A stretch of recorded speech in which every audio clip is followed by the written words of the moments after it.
Freedom, freedom, freedom, freedom. Woo, All that's what we're right. talking about. Some We will freedom. get there, my friends. Oh my gosh, We will it's like get there. take a breath in. I mean, so much going on. I want to say Fennell and Carrie, and we talk about is getting louder. Yeah, And I think this was a cry of freedom. It's that rallying cry, and we got to get loud, right? yeah. Right. We're going to have a wonderful conversation today, many wonderful conversations that will speak about history and how important it is to decode history, as you talk about here. And really, one of the biggest aspects of it is about freedom. And I can't wait for everyone to hear the conversation with Patricia about Where Your Children To. But what I wanted to point out here is the things that we see here that sort of move us, sort of makes your heart pound when you sort of see the pictures of the things that are happening. And you understand then why someone wouldn't want you to have history or to understand history, because it does move you in a way to want to do better, to not want to repeat those things. And so I think that's why we have to figure out how to get loud, how to be indignant and resolute and commanding and righteous in our voices to make sure that people are hearing and understanding these things. And speaking out to reclaim history, because no one owns history. History is an inclusive story of everyone's history. We deserve to be able to tell our own histories, and we deserve to allow our children to hear a complete and inclusive history, not the history that has been chosen that they get to have because someone else chose that history. We believe in an inclusive history, the good, the bad, the ugly, and everyone should have a chance to tell that. No doubt. And Dorri Scott is here, and she's been with us now for years, and now she is a banned book expert. So we'll be talking to her about that. We're kicking off Banned Book Week with the show today. And I do want to talk about some current news because it relates to education. If you go to the Department of Education website right now, and they are talking about 40 groups they're partnering with the Department of Education, Heritage Foundation, Moms for Liberty, Catholic Vote, 40 organizations that are going to start to design patriotic education and curricula for our children. All right. And this is crazy. I looked at it. I could not believe it. I almost thought it was a fake website. So this is something going on, and the whitewashing of history, they're going to make sure that it's embedded everywhere. And with Well, I have news yeah. for them. I have 3 children one is a history major right now. They're going to call those kids are smarter than these people think. I got news for them. Those kids are going to call BS on it. So good luck So, trying to whitewash history when we have kids with supercomputers in their hands constantly. I want to see how this all works out. I don't think it's going to go well. right. Kids are smarter than they Well, realize. it's a battle of generations or something, because they're going to go to college campuses with this too. So they're trying to indoctrinate where they can right now. And I also want to shout out that there's a new movie out called The Librarian, that talking about what also is happening, and as activists where we need to show up and get loud is there in our libraries, after our librarians.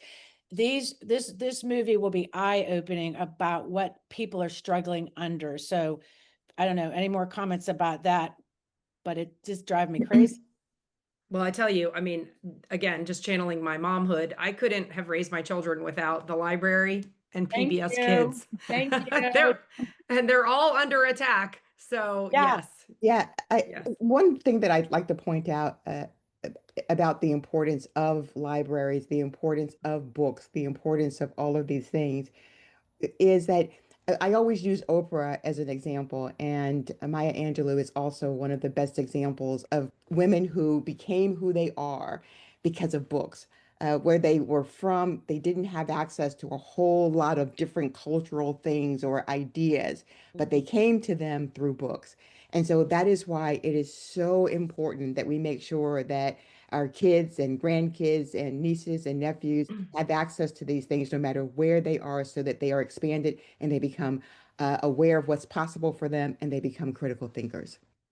Well, I wonder, do you really think, honestly, do we really think that Americans are going to stand by for all of this book burning and book banning? I mean, they know the history. At what point is that tipping point? I wonder.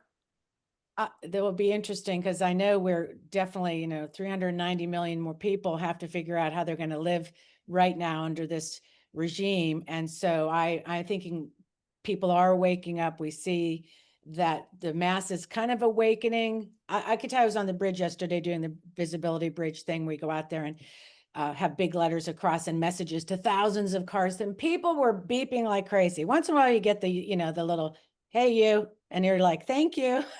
But truthfully, it was like people are, you can just see people are appreciative. They're waking up, reaching a lot of people. I do want to make sure we're talking about also getting into the government shutdown. Yeah. If you guys have an opinion on that as well. What's your opinion on that? Well, I'll jump right in because my big takeaway is that I think for messaging purposes, we should not be focusing on all of the people losing their jobs. Right. We should focus on the citizens who are not getting services that they need, services that we depend on our government to provide. I think that when we focus on how many people will go without a paycheck, we are feeding right into the talking points of the GOP, who believe that the government workers are a bunch of Right. freeloaders just waiting for a paycheck. Maybe the word government shutdown, we should think about messaging and say something different. Because I'm thinking the other day, and I really thought about it, I'm like, really? I think the indignant thing, Fennell, that you've been pushing for us to stand in that spot, it's like, you're really worried about the government now when you fired over, what, in Virginia? You're talking 30, 40,000 jobs. You're talking hundreds of thousands of jobs. Or now all of a sudden you're worried. You took food out of kids' mouths. You're worried. You're taking vaccines away. It's sort of like this, give me a break. Yeah, I think that is exactly right. Right? I think we can do both things. And Yeah. the conversation really has to be about, this is what you're doing. This is what you've done. It's not new, and we're not going to stand for it. We're going to make sure we know exactly what you've done. And I do think it calls for calling on things like, okay, were you planning on taking a trip or a vacation? Because really, are you going to fly right now? Because here's how many folks are missing as air traffic controllers. Are you really going to eat that? Because here's how many people Right. are missing in terms of making sure your food is safe. And so we can talk about a whole bunch of things that affect people's tables, affects their homes, affects everything. And we have to be clear about the fact that at the end of the day, the Republicans own the House, they own the Senate, and they have the president. So who's responsible for all of these things that are happening? I'm going to just ask you to use your head through this. And Yeah. I do think we stop talking to people like they're kids, and we have to hold them like this. You're big boys and girls. I'm going to need you to think this one through. And we have to be careful about using the passive voice. Someone made a really good point. They said they should call it the Republican unlawful lockout of employees. When you are calling it the Lockout. I like shutdown. it. I know a lockout is a great example, but you have to say who's doing this every time you mention it. Yeah. You can't use the passive voice and let people think that, Yeah. it just happened. What the hell? I don't know. Government Well, shutdown. What happened? And just remember, It's that time where we got to get started. Ducky over here reading the book says, we got to get started. Whack, whack. Okay. So I want to make sure, because we have a great lineup, and you're on the Friday Power Lunch, Catherine White, your host, alongside with Fennell Norton, Carrie Short, here to bring you Decoding History, Fighting Fascism, one book at a time. And we are the hosts. We bring you the guests, the issues, the actions, fueling the grassroots community across Virginia and coast to coast, and of course, nationwide. Rules of the road. If you're new to the room, tell us where you're from. So glad to see you. We're friendly, supportive, but if you get nasty in the chat, we boot your butt out, no problem. And after 1 o'clock, we are going to stay for the after chat, because that's when we turn things down. We like to, a great community builder, and support the show. Become a patron today. We need an October patron. I'm going to talk about our September patrons.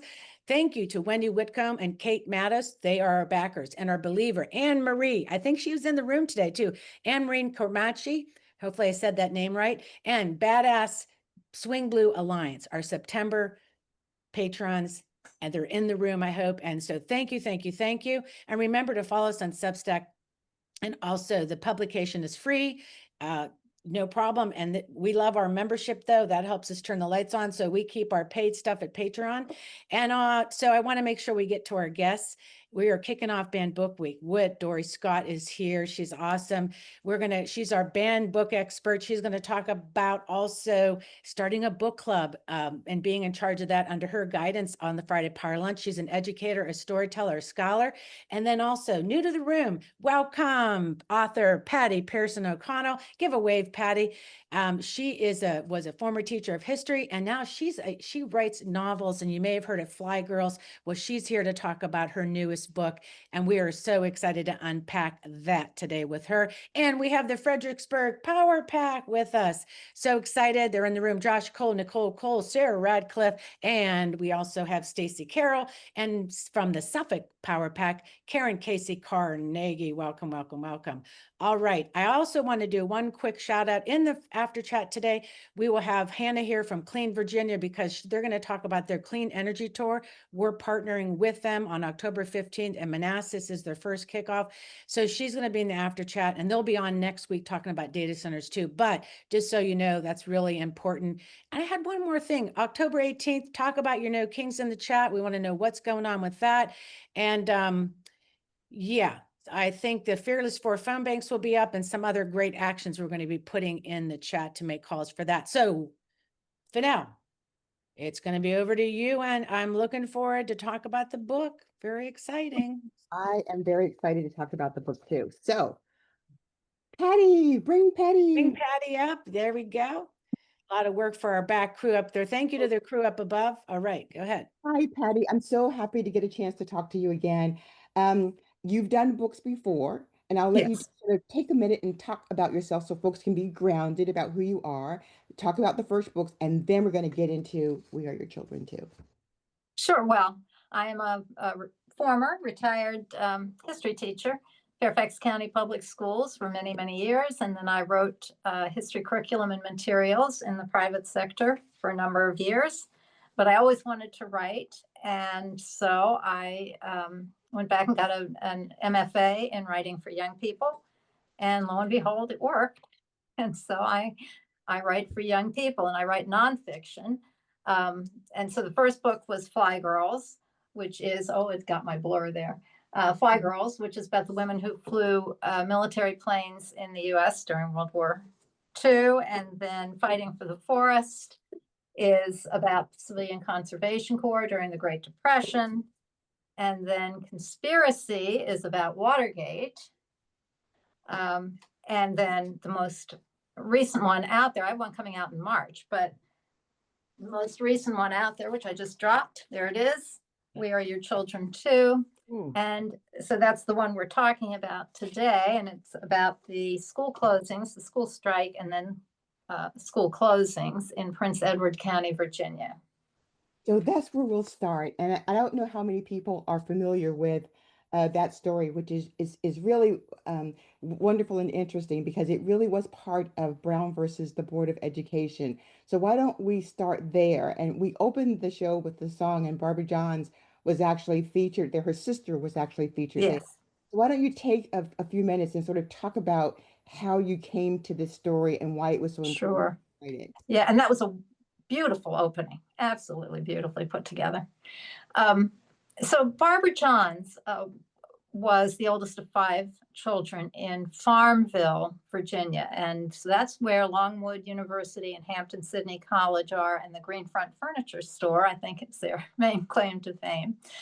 Very rural, very small place now. And so in 1950, it was even smaller, maybe 4,000 people or so.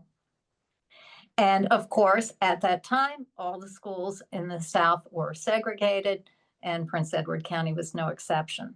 And Barbara Johns, their school, the building itself was a fine building initially, but it was built for 175 students. And by the time she was a student there were 450 students in that same building. And they had built these kind of sheds on the property, which leaked and used dangerous wood-burning stoves. And it was just physically a disaster. And so in 1950, when she was a junior, she decided to do something about it. And she spent about 6 months pulling in students that she trusted, that she thought were the cream of the crop, was how she worded it. And they planned a student strike. They went on strike against the school system, the school board of Prince Edward County, demanding a better facility. It never occurred to them to demand desegregation. That wasn't a thing yet. This is before Rosa Parks. It's before any of that most people know fairly well. And so she organized this strike. And in April, they were so detailed with it, they even checked the weather forecast to make sure it would be a dry day that they would do this. They sent notes to the teachers saying that they needed to bring their students to an emergency assembly. And it was signed BJ, which we know as Barbara Johns, but the principal's name was Boyd Jones. And so at the appointed time, the teachers, thinking the principal has done this, take their students to the auditorium. In the meantime, they have lured the principal into town by disguised, one of the boys with a deep voice, disguised his voice, called the principal and told him that there were some kids in trouble in town. And so the principal took off to go get them. And once they got in there, Barbara Johns stood up and she gave an impassioned speech, and her sister, Joan, whom you saw in that clip, described how she slid down in her chair, horrified at what her sister was about to do. She didn't know. She'd kept it from her. And so she convinced all of the students to walk out. And they went out into the grounds and started singing and chanting and carrying on. And so what happened then was that they contacted the NAACP in Richmond, and they agreed to take their case and represent them, but only if they sued for desegregation, because they had realized by then that separate but equal never worked. And so let me yeah. So let me stop you there, because there's a couple of things that I want to go back to when you talked about the fact of the overcrowding of the school. And then they made these sheds that actually had black tar on the top paper of it, that roof, was supposed yeah. to keep the rain out. And, but she knew it was supposed to be better. How old was she at this time when this young 16. woman was doing? She was 16. And I 16. just think it's sort of important for our audience to sort of hear and understand that the people taking the lead here, this young woman, this is a young woman, 16 years Mhm. old. So what I want you to talk a little bit about is in the book, the people who were impacted, because when desegregation finally happened, the big part of this story is what happened over the next 4 years. Right. Talk a little bit how you got there and how you got the story about how people were feeling during that time. So the striking students, with their parents' permission, joined a lawsuit. They were one of 5 cases that became Brown versus the Board of Education. They were the biggest group of plaintiffs, and they're the only student-led group in that case. The strikers, for the most part, had graduated. The ones who had organized it had all graduated before that case was settled. They were off to, many of them, to college, into the work world. And so it was their younger brothers and sisters who were going to benefit from this, and they knew that. That decision comes down in 1954. Schools must desegregate. But it didn't have a date. It didn't have a time frame on it. And so the schools, most of the schools, almost all of the schools in the South, just dragged their feet. Mm-hmm. Delay, delay, delay. And Prince Edward County was the champion of that. Finally, in 1959, the Supreme Court came back to Prince Edward County specifically and said, you will desegregate your schools when they open in September. That was in June of 59. 2 days later, they knew this was going to happen. 2 days later, the school board announces that Prince Edward County doesn't have public schools. Done. Because this only applied to public schools. And so they just closed all their schools. They had already figured out how to use taxpayer money to give, this is a phrase today, tuition vouchers for the private white academy that they were planning on. And so that academy opened in church basements and, the Elks Hall and that kind of place. Didn't have a gym, didn't have a library, didn't have music classes, on and on and on, which the public version of the school had. But they preferred that to desegregating. And so the white kids had a place to go, almost all of them, not all. The Black kids had nothing, absolutely nothing. And that went on for 5 years. And so there is a generation of students from Prince Edward County who missed 5 years of schooling, wherever it was they were in the system. And some of them therefore missed 1st through 5th grade. They started school when they were 11. Wow. So here's where I'd like to go, because we want to encourage everyone to get this book if they have not gotten this book. What I want to know is, so you've done this book, you've done all this research. What is it that you want people to take away? And typically this is for young people. This is for young people. But hey, Yeah. if you're an old chick like me, you can read the book and you can read it pretty fast, and it's pretty good too. But what is it that you want people to take away? What did you want kids to walk away and understand from reading this book? I guess the main thing was the power of individual people to change things. I mean, this is a 16-year-old girl. And yes, she was a good student. She was bright. And she chose students who were like that to join her. But the fact that she thought of it, and her school had instilled that kind of idea in these students, because it was an all-Black faculty. They were very, very accomplished people who could not get university jobs and what have you, despite their degrees. And they were teaching the whole person, not just the various subjects. They were a tremendous faculty. And so she had this confidence and banding together with the other students, and they stuck it out.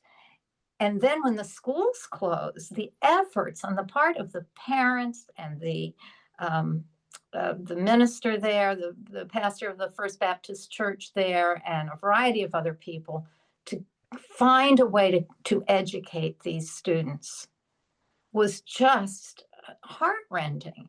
And the majority of them just didn't have that education. And so many of them are still around. There aren't too many of the strikers left, but many of them are still around in their 70s and 80s. And their lives were so dramatically altered by that school closing. It's just, the cruelty of that is just astonishing. So you want kids, or anybody else, we don't know these stories. We should know these stories. And if you know one of them, you know there are a million others like it. To say, that's where we've been. We don't want to be there again. But also to say, here's one student who manages to have that kind of impact. And she was an ordinary person. An ordinary person who did something extraordinary. And that's what I want kids to see, is you don't have to be the big superstar hero ahead of time. You can be the regular person and still be that. You can be the regular person and still be that. And there's something in it for us as adults too. Yes. Of understanding history, and that we can get through things. And we're in the midst of some really big things now. And I think that this story, because the governor, everybody of power in the entire state was against desegregation. And so these students, these people were fighting against the entire state. They were. And the whole South, and I shouldn't even say that. I mean, Boston had terrible problems, it was all over the place. But that, they went up against a power structure. And at that time, Virginia was very much the good old boy system. And so they were going up, and they knew the parents signing on to support this knew that if they worked for a white company, they could lose their job. If they rented from a white landlord, they could lose their home, et cetera, et cetera. And so the courage of those individuals, and I think of it now, and we're in the situation we're in, which we weren't in when I wrote it, but we are now. And I think, of people who say, oh, well, no, I can't boycott Target because they have really good toilet paper. Mhm. It's like, Power. we do have power if we choose to use it. Ah, I love that. So Catherine, I know you're here. So Yeah. I'm hoping, Patty, that you can stay for the after chat. I know people will have so many more questions about your experience writing this book, what you came up with, where you got some information and data. So I hope that you can stay. Thank you so much for sharing. Thank you so much for having me. And the new book coming up is really also Reformers. What is that one? Is the It's called No Ordinary Women. Yes. And it's about women reformers in the progressive era, so 1890 to about 1920. It's not specifically about the suffragists, although most of these women were, but it's about them doing all sorts of Very cool. Inventing community organizing, inventing public health nursing, inventing all of Great. it. So Yeah. thank you. And do stay with us. Thank you, Patty. Thank you. And make sure we drop in the chat where people can buy these books. I think these are great gifts also for young people.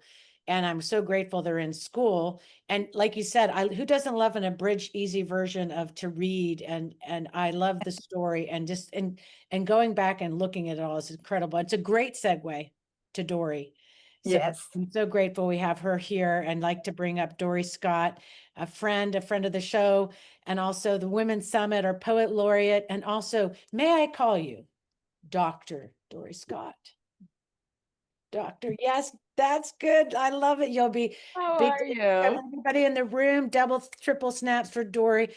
I will let her tell you about that journey, but just to say today we're kicking off Banned Book Week. I contacted you and you made some space for us, so thank you. Absolutely. Well, let me shout out first to Stare. She called me yesterday and she was so wonderful. She said, Dorri, we're so excited. We got to get you on. We got to talk to you. It's time to talk about banned books. And I said, I'm your Christian girlfriend who's also celebrating the Jewish highest day. And I celebrate Yom Kippur because I'm all about loving all God's children. And so I celebrated Yom Kippur yesterday, celebrated with a break fast last night. And I said, I would do it any other day, but I want to be true to my word, which is do what you say you're going to do. And I am here to change the world to make it good for all of us. So Stare, I'm back fully atoned. Thank you.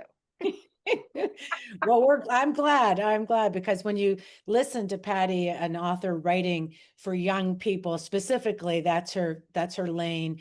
You in that documentary, Band Together, talk about the impact of book banning on students. I think that's a really powerful, like look at what somebody's writing for students. It goes in schools. Somebody's trying to take those books away from students and the impact. Tell us about your work on that briefly, just really what that looks like when we take that out of kids' hands.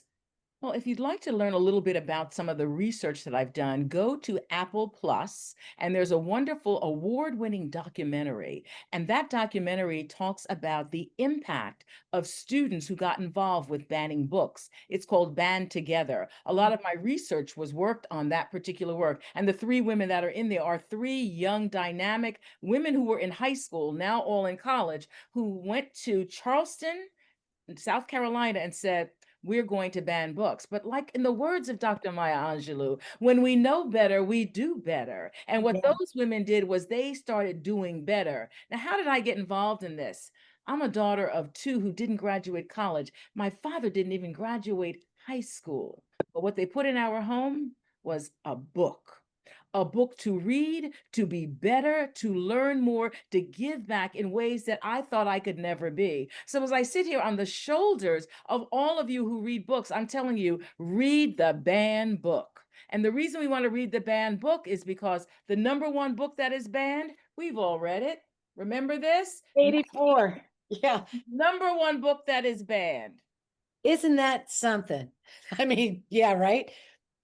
Don't want anybody to know about that. So true when you see where this year, when I'm paying attention, and we're talking about freedom of speech, censorship, and this administration, their spin on it is so perverted. I don't know how else to say it. But you know, what they're saying for free speech and what they're actually doing are two different things. So why don't you get into a little bit about, I'm interested, you know, I'm interested in this, what you do right now, or if you're active in how making sure that kids do get access to books in the sense of the school systems, or what you're seeing, the fight with librarians and all that. What is your take on what's happening in that lane right now? Is it pretty hot still? Is this what teachers are still facing this? This is still an onslaught attack that's going on? You asked the right one. I'm all about the data, and the data drives the story. So let's start with this. There are over 10,000 books that are banned. Last year, 6,870 touches is what I call them, or ways in which book bans are impacted, is happening in your classroom, in your library, and in your home. The number one book banned last year is a book by Anthony Burgess. It's a classic. It is called A Clockwork Oranges. It is a children's book. Okay. Bluest Eye is still banned. It's in the top 10. That was the book that got me saying, wait a minute, this is the book that helped me understand a little bit about myself. What I did find in my data is when we put books in front of children, they become more empathetic. And that is the number one reason that we want to continue to have books available to all voices, LGBTQA+, Black, Brown, Jewish, Asian. We want, because when you understand someone who's not like you, you can read about it and your heart will open. Empathy is about kindness. It's about awareness. And that's what my data showed me. I love that. And how about resilience in the sense of, like, I was also reading a little bit about, you know, when you're training kids and you know history, it's really hard to trick people. Like when you want it, when fake information comes around, if you kind of know your history, then people will tell you otherwise. It really arms you with information. I'm assuming it really helps kids be better thinkers, critical thinkers, and your research. Exactly. Yeah. Does it, So empathy was number one. Critical consciousness came out, and that came out of looking at, remember W.B. Du Bois, who talked about that double consciousness. So when we look at his work and we say, how are we critically thinking about who we are? And then, of course, Bell Hooks, who talked about when students are in the classroom, we have transgressions in the classroom that we want to bring to the table so that we can meet everyone, no matter what they're doing. And the student must bring as much to this classroom as the student gives to the teacher. So most of us think, oh, the teacher's going to teach. No. Transgressions in the classroom is about the teacher understanding the student to get something back from them to make them better. Nice. So I want to end here because we only have about a minute and not enough time, but we'll have time in the after chat. And I'll say I won't be in the after chat. I have to go to an appointment, but I'm going to look forward to hearing about it. But the book club, I'd like you to assign us a book to read this month or two. I did not pick a book for us to read. That's okay. What I'd like to do is ask you to bring your favorite book and make sure it's banned, and let's start there. And the reason for that is because I want us to see the diversity and the number of books that are banned throughout the United States. We're going to call this, and you tell me if you want this. Let me know, Catherine, the Badass Book Club. You want to call it that? We can call it whatever you want, but I want you to bring your favorite book, and we're going to hold our books up and we're going to look like this. All right. We're going to post that picture around the world so people will see the number of books. And I'm telling you, if everybody brings a different book, you're going to be surprised at the number of books that are banned. How's that for a start? I love it. So thank you, Dorri Scott, for being here today. Enjoy the rest of your day. We're going to hand it over to Carrie. That is such a great idea. Yeah, I love that idea. I hand over to you, friend. And I'm so excited about the Power Pack. I know, it's the Fredericksburg Power Pack. Let's bring them up. I'm excited to see them. I think Dennis is going to help us also pull up the map in a minute when we get our folks up. But we're really excited. There's some really good races in the Fredericksburg Power Pack.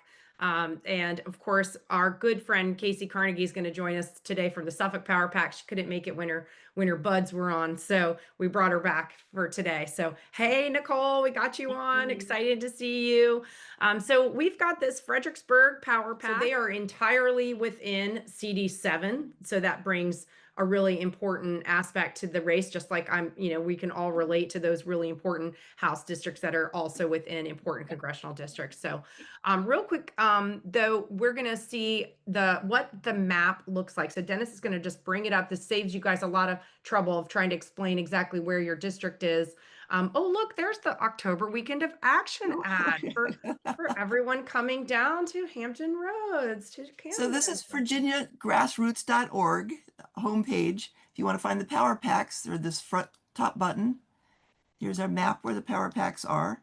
And today we're talking to Fredericksburg. Sweet, look at that. Here we have our candidates, and over on the right are events going on there. So we have a fundraiser for Stacey Carroll on the 3rd. And here's everybody, links to their websites.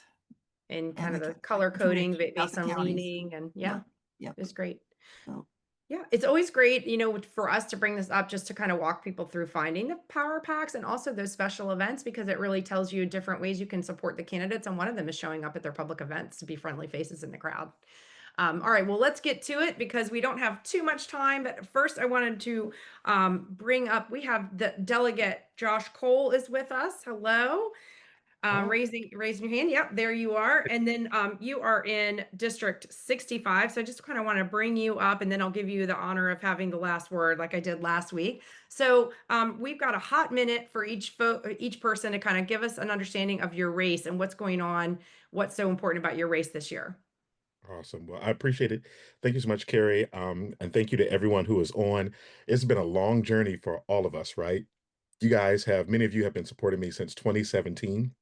The very first time I ran and lost by just 73 votes.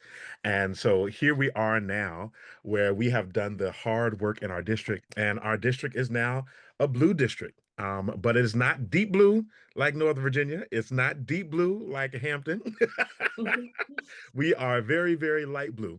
Governor Youngkin did win our district, and he is the last Republican to win it, but we don't want to take anything for granted. If he could win the district once, that means another Republican can win it again. But this year, I really believe that we're going to be cautiously optimistic that we're going to be victorious, not just for me, but for Stacey Carroll, for Nicole Cole, for Forrest, for Sarah, because people are really fed up and they are pissed TF off at what is happening coming from the federal government, right? And so we now have an opponent. I just stepped off the debate stage last night, who showed up unprepared. He couldn't even answer any questions that were posed to him. And so when the Republicans want to fund unprepared people to lead our government, we know we have a problem. And so we've been out knocking on doors. We've been out having conversations with friends and family members. We have outraised our opponent. We are on TV. We are in the mailboxes, and he's not doing any of that. So they're not taking this seat seriously. So we need to make sure that we keep fighting so that we can still hold on to the seat and then expand our majority with Stacey, with Nicole, with Forrest, and with Sarah.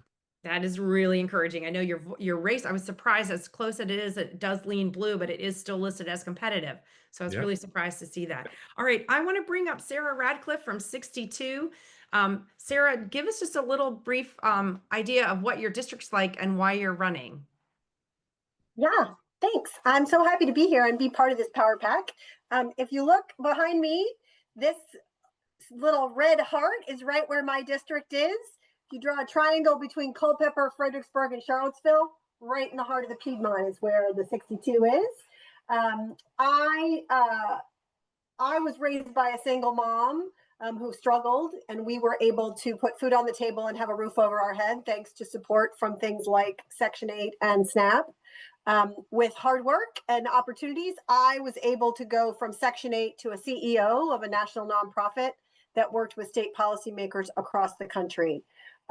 Here in the 62nd district, it is largely rural. It is a lot of struggling families.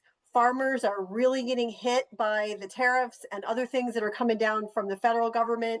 We have 8,000 families that are going to be either cut from Medicaid or have their SNAP benefits cut in these next 3 to 6 months. We need to make sure that we have somebody in Richmond who is showing up and who is part of the community, which I very much am. This is my third run for the State House, and this time feels very different. People know us, people are out there, people are excited, and we are gonna make it happen. Yeah, and the you, one this thing is I wanted to just also, I just wanted to add one quick thing. So this talk of banning books, unfortunately, my district, Madison County, was where this most recent iteration of banning books and trading equity education for patriotism and civic engagement with a Christian nationalist spin on it was where it started. My opponent describes herself as a military wife, Christian homeschooled mom who really wants to legislate her faith into existence. That's not what the 62nd needs. It's not what the Commonwealth needs. With help from amazing folks across the Commonwealth and all of our excited voters, we're going to flip the 62 and bring some blue to the Blue Ridge. I love that. I love that. And people are excited about your race. You've outperformed you've outperformed her in fundraising. So people are obviously really excited about that. And it's been hovering around 60% for like the last 6 elections, 60% toward red. So you could edge that out. I'm really excited about that. Well, I want to bring up Stacy. Stacy Carroll is running in the 64th. She is running versus an incumbent, right? So you are the challenger here. It's a very close district, though. Very close. It is, Carrie. So good afternoon and welcome. I am here. It is a very close district, but there's a lot of change that's happening in Stafford County. Specifically speaking, in 2021, the district went R+13, but in 2024, the district went R+2. And Kamala did not win. Tim Kaine won this district in that very same election. I am out knocking on all doors, Trump doors, independents, various low propensity voters, you name it, I am talking to them, not about D or an R, but about government and policies. And once we win, various things that we'll be able to implement that impact their lives. And I am going in all spaces, whether that be from various churches to synagogues to even the commuter lots here in Stafford, Virginia, because we know without question, we have to go where they are. I know that because I am not a politician, never desired to run for office. I just was a teed off mom. I just got tired of cussing at the TV. I was literally a CPA auditing the federal government's financial statements, providing real recommendations on how to get rid of the waste. Member of the National Guard, I retired this coming December, and a foster mom, specifically teens. I was recognized as Foster Mom of the Year last year for that work. I am just over the garbage and ready to clean house for real when it comes to how we work and serve our families here in Virginia. I love that. A straight talking, strong female. That's what we're all about here at Network Nova in the Friday Power Lunch. We love it. No offense, Delegate Cole and Forrest. We appreciate you, but yeah, go. Badass women unite. Speaking of badass women, I'm going to bring up Nicole. She is running in House District 66, which leans are, it's listed as competitive. It's also within, we mentioned it's in CD7, which does lean R. You are running against an incumbent. Tell us what's getting everyone excited about your race. Well, as many of you and people in their community know, me as the fiery and fearless Spotsylvania County School Board member who is all in for our public schools and working families. I'm also a financial advisor and business owner, a proud mother of 3 sons. And I was the only Democrat on the ballot in 2021 when I ran for school board who won my race. While this district still says that it leans R in 2024, Tim Kaine won the district. Kamala lost only by a little bit. When we redistricted in 2022, this district actually leans more Democrat, and we're going to show that with the election on November the 4th. We are also out knocking all doors. My incumbent opponent has been in office for 35 years. And we have about a little less than a third Republican voters registered, about a third Democratic voters, and a third of no data voters who we are engaging by knocking doors all over our community to let them know that they absolutely have an option and they have to come out and make sure to vote for me this election. And I have a track record that people know me in this district because of my service on school board fighting the extremists. And the extremists who did whatever they wanted when they had the majority on our school board, including hiring an unqualified superintendent who banned books in Spotsylvania. And we had the chair of the school board who was the one who said to ban and burn the books. And I will say here for everyone on this, on here, that we all need help to be able to be elected, because the bottom line, as far as the book banning is concerned, it doesn't matter how hard we're yelling. We had 90% of the audience coming to school board member meetings, not wanting our books to be banned. If they have power, they will do it anyway. And I saw that being on an extremist majority school board. The nation is seeing that now with the federal government that we have. And so the only way we can make sure that books aren't banned is by electing and supporting candidates to be elected who will prevent that from happening. Yeah, it's really hard to believe that we're even here, right, Nicole? I mean, it's really hard that we are talking about banned books in 2025 and seeing how much these school board races, we are always talking about how important school board races are. And look, you've been inspired to come and run for House of Delegates because of your experience. And I love that you've gotten that name recognition through the school board. So we really appreciate that about you and your service. I want to quickly bring up someone from, well, I guess I need to get to Forrest real quick. Forrest, you're in District 63. Tell us a little bit about why you're running and why people are excited about it. We've got about a minute and a half for you to tell us about your district. Yeah, thanks, Carrie. Running in 63, in between Sarah, Nicole, and Josh. So problems don't stop at district lines. That's what we've been knocking on doors with the message. So really out there just solving a lot of problems that folks are having. I retired Army 4 years ago. I know if I would have been ran my unit the way the government's running things right now, it wouldn't have worked. Because I was taught and I was raised in the Army to care for my soldiers. And I think that's what we need to get out there and lead with love, compassion, humility. That style of leadership is needed right now. I actually just got back from early voting site, and I was talking to some Republicans about I have a lot of free time to be at early voting right now because a lot of my work calls were canceled because of the shutdown. So I was talking to them about it. The number one message from them, they said, they'll be okay. That's what they said. Federal workers, they'll be okay. I'm like, well, I just talked to one, they're worried about paying their bills. I mean, where's the empathy at? And that's what I'm trying to bring to the table. So thanks for having me. And I think it's great when we have people with your experience and your service, and thank you for that, to be in Richmond because so many important decisions are made. I'm going to quickly get to Casey. She's running an 89 down here in my area, not in the Fredericksburg Power Pack. So Casey, really tell us a little bit about your district. We're excited. It is an open seat. You are competitive. You have outraised your opponent, and we're excited. What are people excited about? Yes, thank you so much for having me and taking time out of your event to let me speak a little bit. I'm Casey Carnegie, running in the 89th district, which covers a portion of Chesapeake and a portion of Suffolk down to the North Carolina line. I'm a small business owner. I run my own law practice, have two daughters that in 2018, I moved back into the 89th district because it's actually where I was born and raised. I wanted to move back here because I had started my law practice here in 2012 and I lived in another part of the city. But I wanted to move back because I wanted my daughters to be raised by the same community that raised me. You know, the community where when I got pulled over for the first time at 16, my dad knew about it before I did. The community where you knew your grocery cashier and you talked and caught up while she was checking out your groceries. And I really wanted to give my community a voice. Norfolk is one of the largest naval bases in the nation, and we have one of the largest federal worker populations.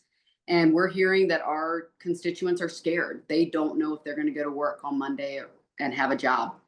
I actually just hired a paralegal that was a federal worker because she was tired of not knowing whether or not she was going to have a job. And so it's funny that this meeting is about history, because I was just telling my 11-year-old the other day, she was having some trouble in civics, and she wants to be a public defender when she grows up. And I said, you know, you learned you wanted to be a public defender because you wanted to right some of these wrongs that had been done, right? She's like, yeah. I said, that's history. You want to fix what you've learned about from the past. So think about civics that way, and, you know, trying to fix what you've learned from what people have done before you. And I know that this election is going to be a moment in history, because they're going to see that we held the line in Virginia against what's happening on the federal level and changed the course of the entire country. So I'm excited. I need everyone's vote, everyone's support, door knocking, making calls so that we can get across the finish line in November. This race in 2023 was lost by 521 votes. We can find 5,021 votes to win this thing. Yeah, it's definitely very flippable. And I'm so glad you mentioned the big blue wall. We keep talking about that, how we're going to protect Virginians by having a strong Democratic trifecta in Virginia. I want to just quickly go back to Forrest, because I don't want to give you the short shift here. Let us know something we can do to help your campaign. I know some of your colleagues in your power pack have been getting a lot of outside help. Forrest, I haven't seen your name out there as much. What can we do to help you and some of the smaller campaigns around the state? Yeah, we're pushing folks to follow us on social media and share. We got some ads that are about to start running on connected TV and Google Ads, so you'll see it on YouTube. So about to start firing that up. I think that's the most efficient way we can use our funds. So great idea. And, you know, that's something that we can do from all over the Commonwealth, is start following you, liking your stuff, sharing your stuff, get you out there. That's a great idea. So I told Delegate Cole we'd give him the last word. You want to send us out? Oh, before I do that, point of personal privilege as the coastal anchor, I need to say that it wasn't, so Casey Carnegie, we recruited her to come to the Women's Summit. She couldn't come. She sent her assistant. We spent the whole weekend with her assistant. We've been working with Casey Carnegie. Commercial came on. I found out her dad, my dad, best friends. Had no idea. Best friends in college, partners in CPA firm. No idea till I saw her commercial. So I'm really excited about that little sister through our dads. Anyway, Delegate Cole, take us home, end us up, give us some encouragement. Thank you so much. The sisters from different misters. I think it shows that accountants raise powerful women. So it's a good thing. Well, listen, y'all, I am really excited about just, 33 days away, right? We have a few more days to make sure that we can let Lottie Dottie and everybody know the importance of why we need a Democratic trifecta. I've been telling everyone that Abigail Spanberger, as our governor, has dealt with Donald Trump's mess in D.C. before. With her at the helm of our state, she will be able to guide this ship in partnership with this General Assembly, who has the experience and the opportunity to repair and fix our government. But on top of that, we need Senator Ghazala Hashmi to make sure that she is able to break any tie-breaking votes. It's a good thing we got a good little cushion over there in the Senate, so we may not have to have any tie-breaking votes, but we need her there as well. And most importantly, we need Jay Jones, who's going to be able to sue the brakes off of Donald Trump and make sure that we as Virginians are protected regardless of what craziness comes out of Washington, D.C. And then we don't stop there. You make sure you vote for everyone who's running for the House of Delegates with D beside their name, all the way down to the school board and to the dog catcher. And you make sure you find out who's running, because with the craziness that's coming out of Washington, D.C., we do not have time to play games. We have to make sure that mothers are protected, that our babies are protected, that reproductive freedom is protected, that marriage equality is protected. All of these things are directly under attack with Trump's MAGA Supreme Court.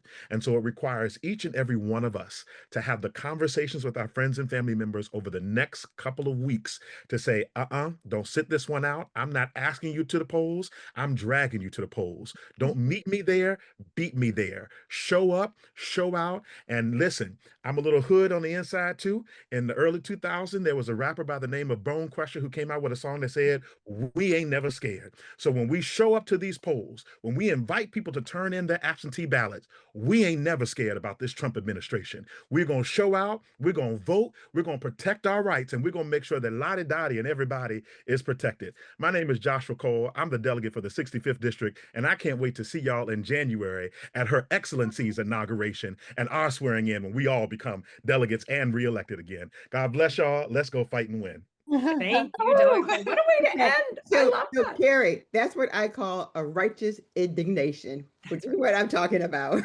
Absolutely. Absolutely. I love it. It's great to have a little cheerleader in the group. And I love envisioning all 6 of these folks in Richmond. We'll come visit you on lobby days.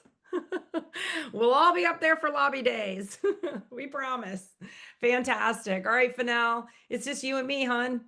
Yeah, it's just you and me, and there's so much that both of us have to get done today. You have to get going for the weekend of action. I have to finish my baskets for the weekend of action. But let me Do you talk. have your speech ready? Yeah, I got my speech ready. Oh, you're supposed to say, what speech? Wait, what? I'm giving a speech? No. Listen, I am always ready, but I'm gonna go ahead and take us out. So we want everybody to subscribe to YouTube, Substack, Friday Power Lunch publication. There's a recap, and there's also the hot takes that I do every weekend. You'll get them on Monday sometime, but it's the things that I think were most important about the show. Next week, we're going to have Hispanic Heritage Month. The theme is Collective Heritage, Honoring the Past, Envisioning the Future. Delia Palchik, who's the Providence District Supervisor, Alfonso Lopez, House Delegate, and Tania Talento from Community Leader, and she's a people-focused advocate. And we're also going to have a segment from Clean Virginia. And Elizabeth Guzman, and we'll have Savannah Wilson, Energy Policy Analyst, and Diana J., who is the Deputy Director, Strategy and Governance. What else? Awesome. We're going to decode history, then we're going to change history. I'll see you in the after chat. I'll see you in the after